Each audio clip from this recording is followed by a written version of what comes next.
Hi everyone, welcome to the Highlights from Ukraine podcast, your daily audio summary of the latest news reported in the Ukrainian media. My name is Artem, and here is the news. 503 days less the Russian invasion of Ukraine. President of Ukraine Volodymyr Zelensky arrived yesterday in Vilnius to take part in the NATO summit, reports European Pravda. The summit started on 11th of July, but Zelensky's participation is expected on 12th at the meeting of the newly created Ukraine-NATO Council. Before arriving, Zelensky reacted to behind-the-scenes conversations of partners that at the summit, instead of membership in the alliance, only some conditions for inviting Ukraine to NATO will be discussed. Unprecedented and absurd when there is no time frame for the invitation and the membership of Ukraine.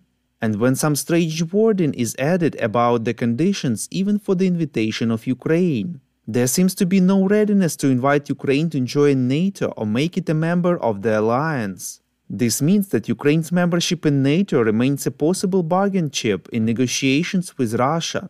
And for Russia, this implies a motivation to continue its terror in the future, said the Ukrainian leader. Later, NATO Secretary General Jens Stoltenberg announced that the NATO summit in Vilnius has adopted a package of decisions consisting of 3 elements concerning Ukraine. Later, NATO Secretary General Jens Stoltenberg announced that the NATO summit in Vilnius has adopted a package of decisions consisting of 3 elements concerning Ukraine.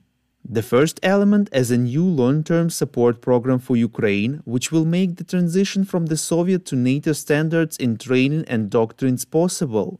The second element is creating the new Ukraine-NATO Council, which will be a forum for consulting and making decisions where Ukraine and NATO members will meet as equals. The third element, we have confirmed that Ukraine will become a member of NATO and agreed to waive the membership action plan. This will make Ukraine's accession a one-step process instead of a two-step one. We have also made it that we will announce the invitation of Ukraine to NATO when the allies agreed and the conditions are fulfilled, said Stoltenberg. Ukraine's Foreign Minister Dmytro Kuleba has said he was disappointed with the NATO decision as Ukraine was expecting to receive an invitation to join the alliance. Kuleba said that NATO should not keep Ukraine in limbo on its membership status, but admitted that the Vilnius summit decisions have made Kyiv's pathway to NATO membership shorter. Kyiv signed a memorandum with its 11 partner states at the NATO summit in Vilnius, reports Radio Liberty. The memorandum defines the conditions of training of Ukrainian pilots, technicians and support staff on the F-16 fighters.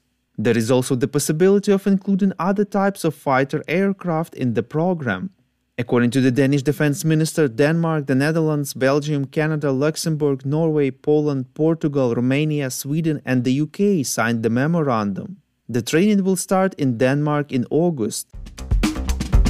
French President Emmanuel Macron announced the decision to transfer long-range missiles to Ukraine, reports Militarny.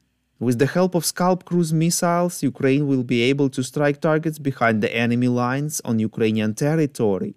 The president added that it is important for France to send a signal of support to Ukraine against Russian aggression and of the unity of NATO.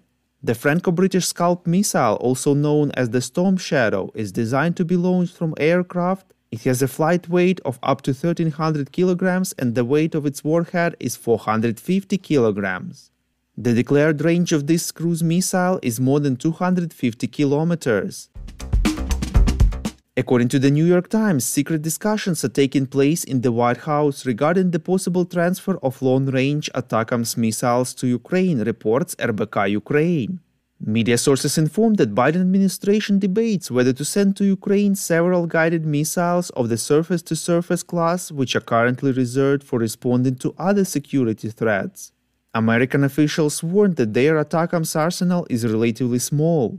ATACMS ballistic missiles have a range of up to 300 kilometers and can be launched from HIMARS and M270 systems. Earlier, the Pentagon said that they are not ready to talk about providing Ukraine with these missiles. The UK plans to provide Ukraine with £50 million in shells, equipment, repair funds and create a military rehabilitation center, reports TSN. According to the British government, it plans to provide Ukraine with thousands of additional Challenger 2 munitions and more than 70 combat and logistical support vehicles. Ukrainian tennis player Elina Svitolina has reached the Wimbledon semi-finals, reports Suspilne. In the quarterfinal, she defeated the world's number 1 Iga Świątek from Poland. It will be the second Wimbledon semi-final in Svitolina's career.